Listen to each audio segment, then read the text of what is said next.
Welcome to the Brand and Market Podcast, where branding clarity meets marketing strategy. I'm your host, Allie Haney, founder of Brand and Market, a boutique agency dedicated to helping small businesses craft intentional brands and effective marketing plans. Each week, I share practical tips and insights to help you, especially those of you in real estate-related industries, build a standout brand to attract your brand's biggest fans. Let's dive in.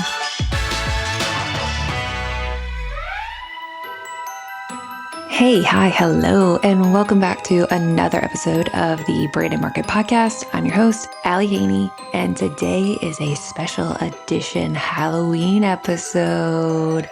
Today I thought we would have a little bit of fun in consideration of the Halloween holiday that is coming up. I was trying to brainstorm a couple of different creative ideas of what to do for Halloween, because initially my first thought was let me do an episode that's my property is too small to have its own brand and other spooky lies that you tell yourself. And it felt a little bit too on the nose, it was still educating, which I guess is kind of ironic considering the route that I did decide to go is educating as well, but more of in a funny way than a serious way. The other idea that I had was doing stories of haunted Airbnbs. And then I decided that is just not for me because I would probably have nightmares for weeks on end. I'm just a real baby when it comes to those scary paranormal things. So instead, today's Halloween episode is going to be titled The Ghosts of Listings Past.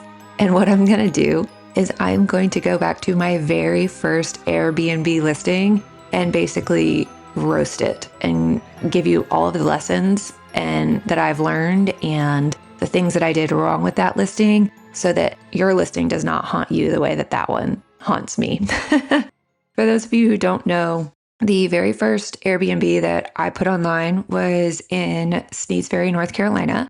I'm going to give you the Reader's Digest version of what happened at that property. We had long-term renters there for a year. Unfortunately, they didn't treat it the way that we would have treated it if we were there. We ended up needing to renovate a whole bunch of stuff, pulled out all the carpet upstairs, obviously purchased all, new furniture. I'll get to that in a second, how we sourced that furniture and kind of put it together all within, maybe, I think my dad and my brother came down. It was me and Caleb. We had Huxley at the time. That was our only baby. And so it was the five of us. I think maybe my mom came down too and helped us clean because it was just a wreck. But we did all of that within less than 7 days, including ripping out the carpet, laying LVP flooring, sourcing all of that furniture. It was a whirlwind process. We opened the Airbnb in less than a week. Obviously, if you're not taking the time to learn about the industry and you're doing this quickly so that you can have some sort of income from the property, mistakes will be made, lessons will be learned. And I am going to go through all of those lessons that we learned with that property and that listing today in the Ghosts of Listings Past episode. So the first ghost that haunts me to this day is the ghost of bad photos. Bad listing photos can ruin your ability to get booked at all. I am a photographer, so you would think, she can probably take her own listing photos. And you know what? I certainly tried. But just like you wouldn't hire a real estate attorney to fight for your kids' custody in family court, you would hire a family attorney for that. The same way you wouldn't hire a wedding photographer to do your real estate listing photos. It is an entirely different skill set where you have to underexpose and overexpose and transpose and post-processing, and it's a whole thing, right? So I took my knowledge of wedding photography and tried to apply it to real estate listing photography. And quite frankly, it just didn't work. I didn't know whether to have the interior lights on or off. I didn't know whether to have the window shades up or down. I was getting, exposing for the inside of the room, and then the windows were completely blown out and bright white glowing spots. I would have pulling yellows from the interior light, blues from the sky, beaming outside. It was just an absolute nightmare. And because we were working on a very lean budget, I did end up using those photos. And I believe even when we sold it, the people who purchased it, I think downloaded all of those photos from my previous listing and probably still use them today because I'm pretty sure it still runs as an Airbnb, at least part-time today. But I'm telling you, it really did impact the appearance and the aesthetic of the listing. So when you are deciding what to spend your money on, please do not skimp on your photography, because just put yourself in the guest's shoes that's looking for a quality rental. You guys know, that you pick the ones that have the better photos. Even like on a realtor.com listing, you can tell which realtors use an iPhone versus which ones actually hire a real estate photographer to do the photography for them. That first listing was launched back in 2019. When I'm recording this, it's 2025. So just in those 6 years, I will say that iPhone photography has vastly improved. So I'm not knocking you. If you do have a lean budget, there are creative ways to do it, but I'm telling you, it will absolutely make a difference in not only the number of bookings that you receive, but also the quality of the bookings that you receive. When you have that high quality real estate photography, you're able to command higher prices and higher lists, like average daily rates. And therefore, you will command a certain type of guest that will come and stay at your property. Just keep that in mind, that you should work into your budget a real estate photographer whenever you're launching a new Airbnb listing. That professional photography, it matters. The second ghost of that first listing that just absolutely haunts me is the ghost of lacking interior design. Okay, I told you we put together this listing in less than a week. I mentioned that it was in Sneads Ferry, North Carolina. For those of you who don't know where that is, it is a tiny little shrimping town on the coast of North Carolina. Some of the major landmarks around it, about 45 minutes south, is Wilmington, North Carolina, where they filmed One Tree Hill, Outer Banks. It's a big production hub, I guess. And then just directly north of it, about 10 to 15 minutes, is Camp Lejeune. So it is a Marine Corps military base. I'm so grateful that military spouses are not emotionally attached to any of their furniture.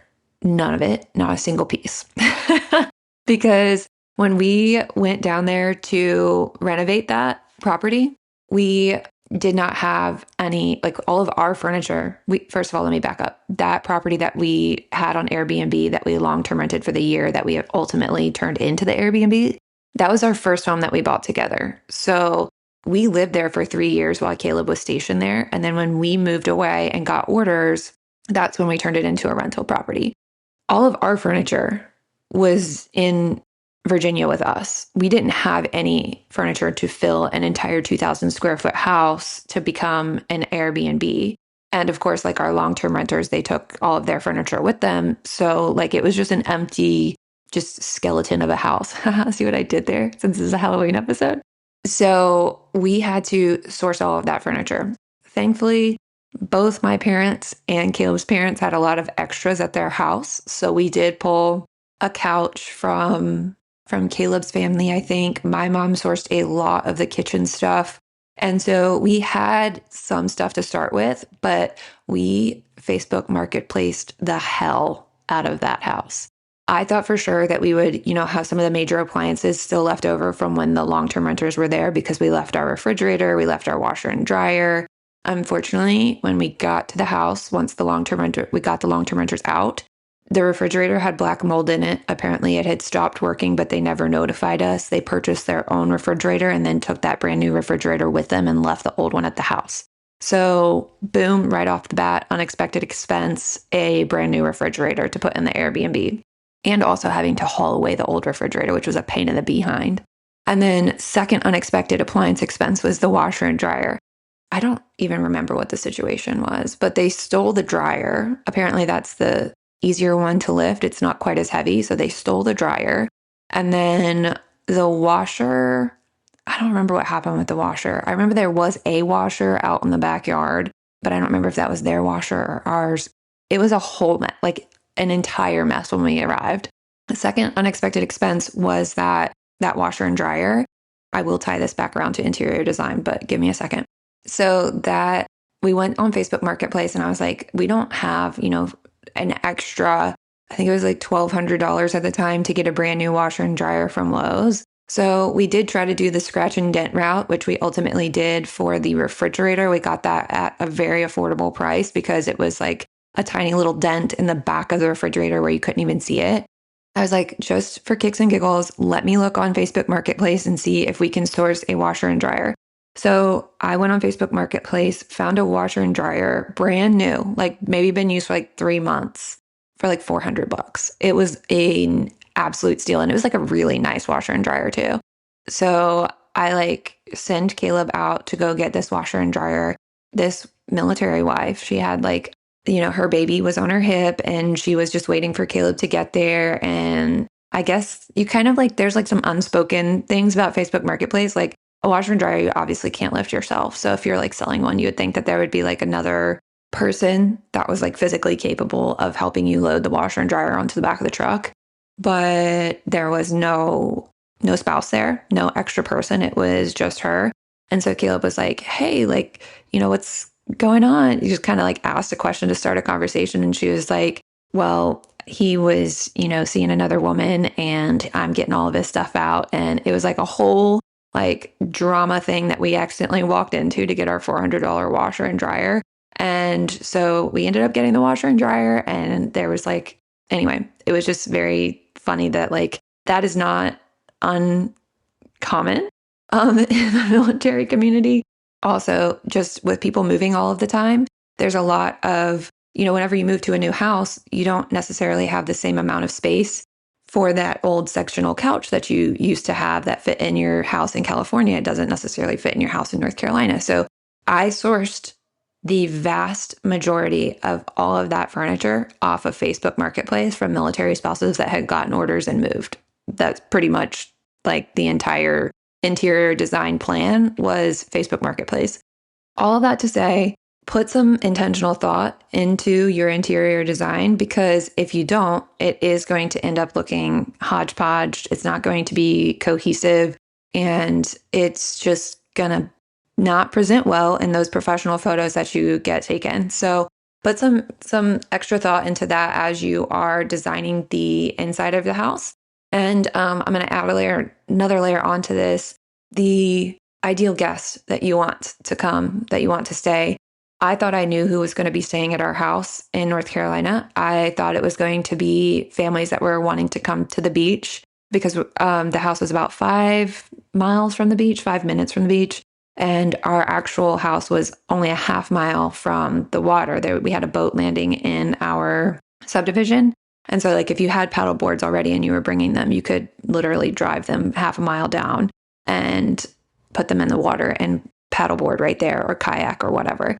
So I thought for sure it was going to be families that wanted a more affordable beach day that wasn't necessarily beachfront, but it ended up being Marine Corps families who were coming to see their Marine on base and didn't have a place to stay because the Marine lived in the barracks. And so the Marine would come off base and come stay with them while they were there. So I thought I knew who we were catering to.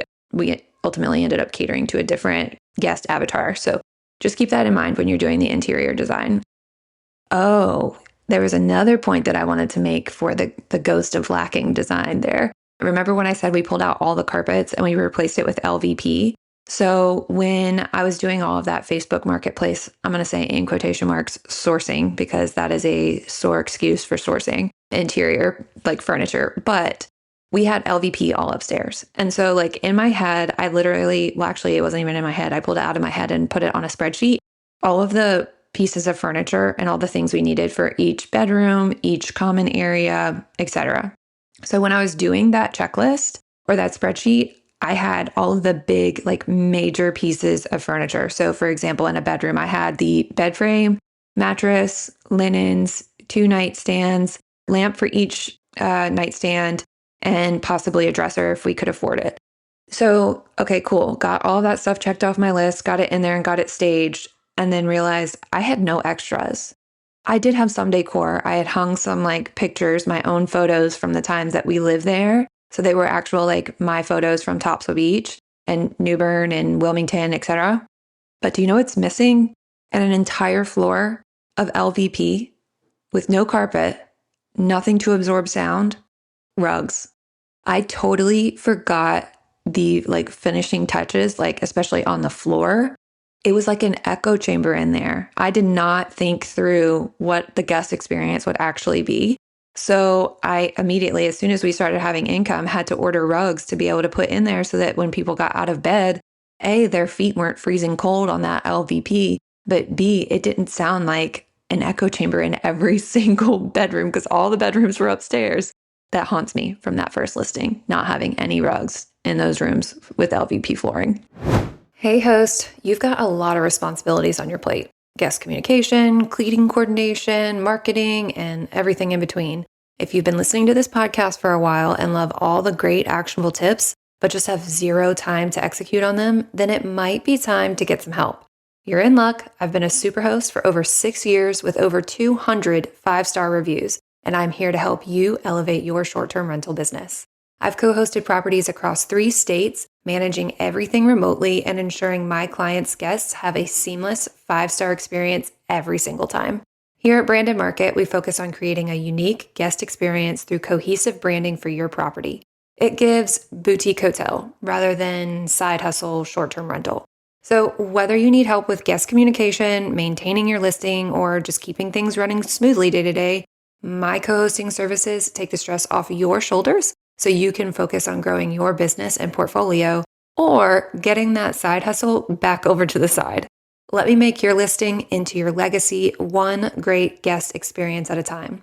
Ready to take your short-term rental to the next level? Head to www.brandonmarket.co/co-hosting to learn more about how my co-hosting services can help you. The third ghost that still haunts me from the very first Airbnb listing that I hosted. The ghost of neglected maintenance. Okay, I was pretty good at getting quick issues fixed. Now keep in mind, the house was in North Carolina. We were stationed in Northern Virginia, so we were about 5 hours away. We still had friends and family in the area. So thankfully, we were able to call on them whenever there was like a quick fix that needed to be done.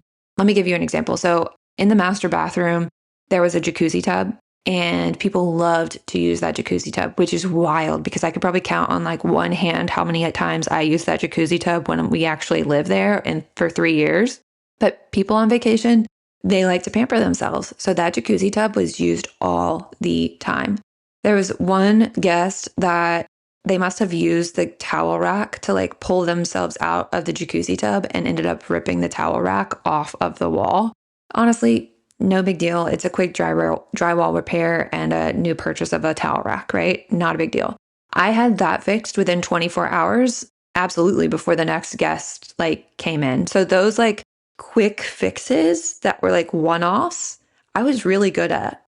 But those bigger recurring tasks of like overall general maintenance, I was not so great at. We had hired somebody for the outside landscaping. So thankfully, like the yard was mowed, the hydrangeas in the front, flower bed were trimmed for the most part during the summer. The driveway was edged, but the thing that always got me was power washing. There was like one side of the house that never really saw sunlight, so it would get really like moldy and mildewy. And then the driveway and sidewalk was all concrete. So that would get really like dingy from people driving and walking on it.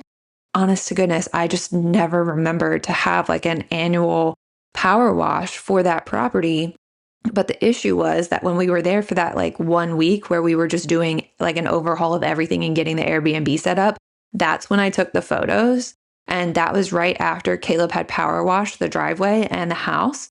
And so it looked pristine.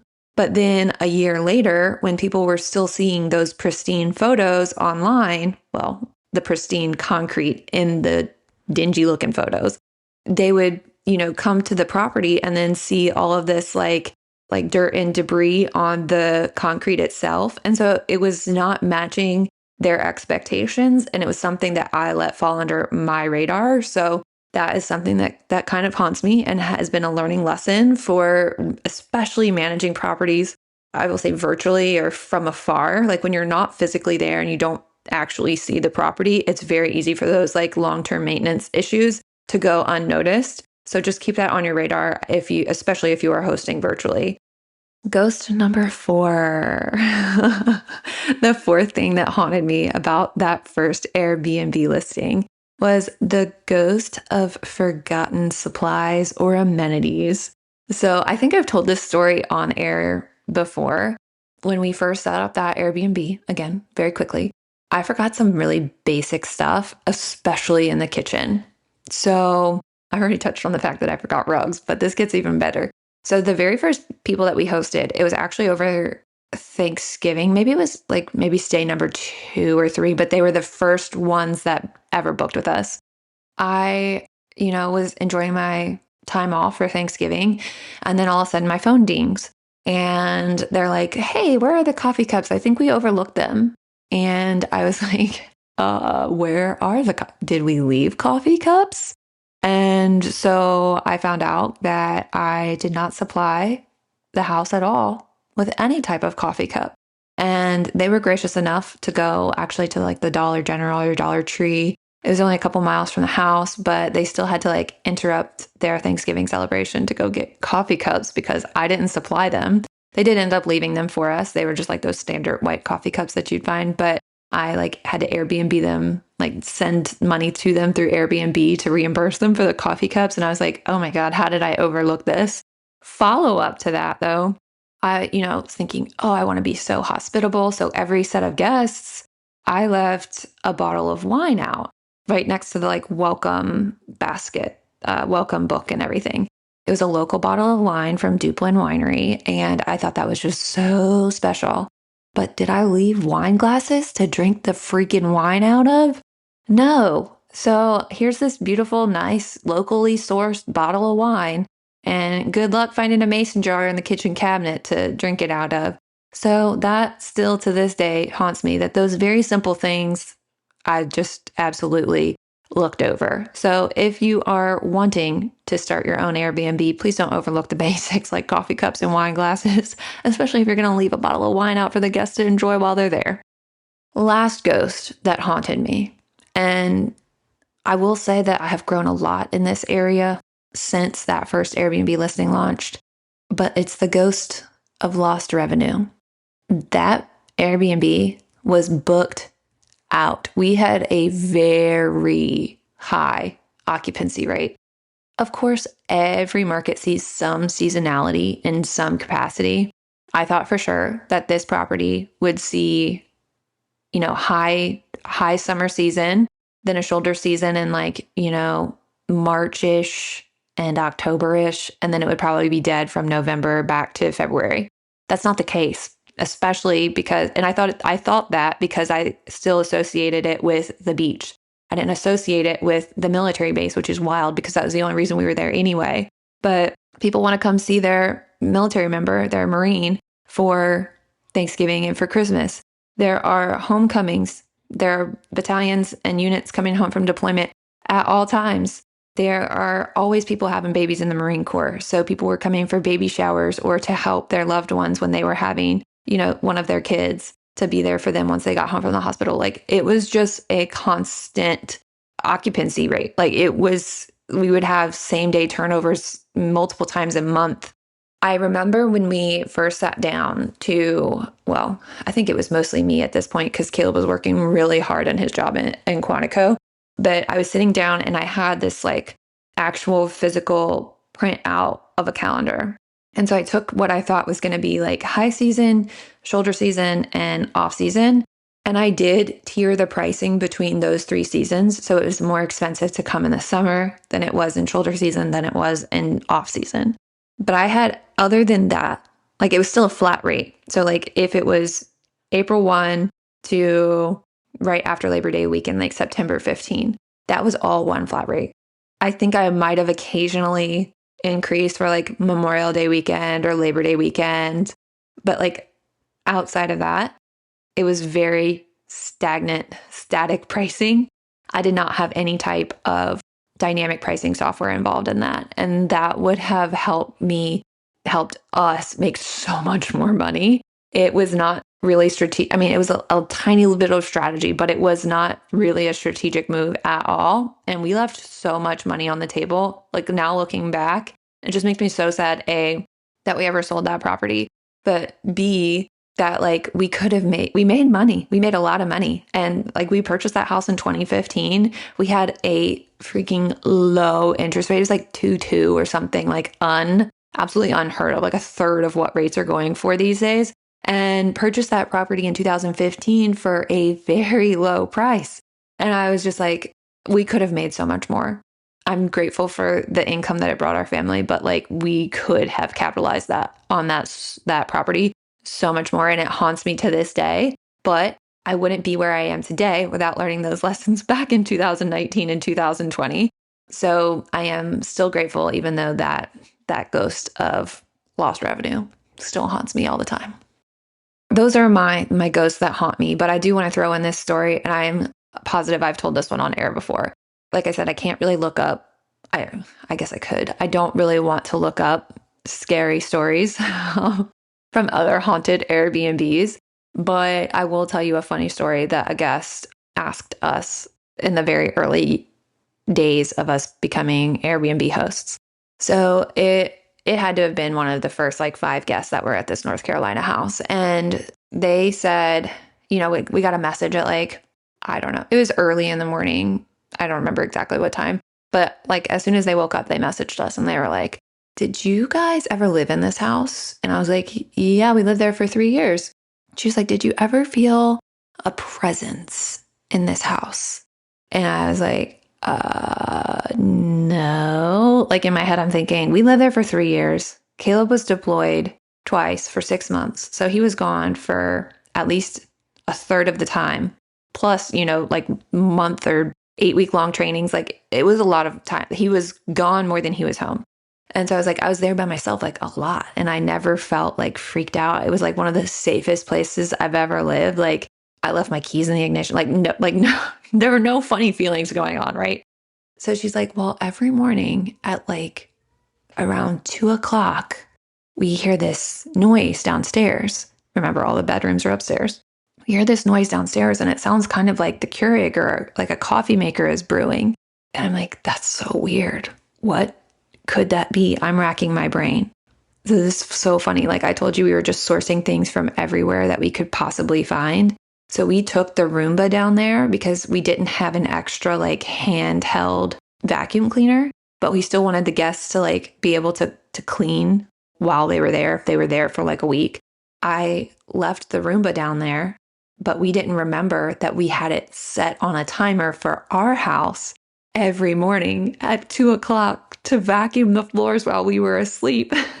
So what she was hearing was the Roomba going off and like just traveling around the downstairs, cleaning it up while they were sleeping. I guess I'm haunted by the Roomba vacuum ghost of Sneeze Ferry, North Carolina. And so that is our really only like ghost related Airbnb story that we have thus far.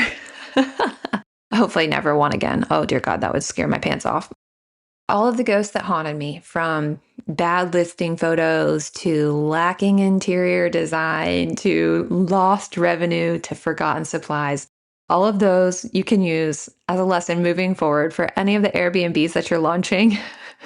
And if any of these ghosts are haunting your current property, that is exactly why I offer branding, marketing, and full service co-hosting. Shameless plug on my own podcast. Together, we can exorcise those ghosts of lost revenue, exorcise those ghosts of bad photos, and we can elevate your guest experience and help your property book consistently. So check out the show notes if you'd like to schedule a discovery call. I would love to talk to you all about you and your property and how we can take it to the next level. Until next week, take care. Enjoy Halloween. Happy Halloween. I hope it's great. Everyone stay safe, and I'll catch y'all next week. You just completed another episode of the Brandon Market Podcast. If you found this helpful, please rate, review, and subscribe to help others find this show and so that you never miss an episode. Don't forget to take a look at the show notes for all the resources mentioned today. See you next Wednesday, and as always, I'm here cheering you on as you build your dream brand and business.